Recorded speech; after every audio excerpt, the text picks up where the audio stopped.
কখনো মনে হয় সবকিছু থেমে গেছে, চারপাশে কেবল ব্যর্থতা, একাকিত্ব আর গভীর নীরবতা। চেষ্টা করি, আবার ভেঙে পড়ি, ভাবি আমার দ্বারা কিচ্ছু হবে না। এই হতাশার ছায়া আসলে অন্ধকার নয়, এটা একটুখানি থেমে যাওয়া, একটু ভেতরটা বোঝার সময়।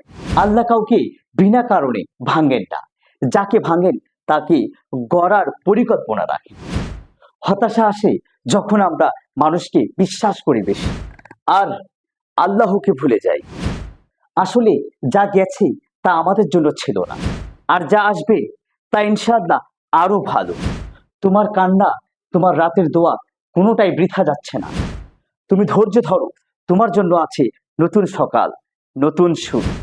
আল্লাহ বলেন, নিশ্চয়ই কষ্টের সাথে রয়েছে স্বস্তি। তাই ভাই বোন, তুমি হতাশ হয়েও না, তুমি একা নও। আল্লাহ তোমার সবকিছু জানে।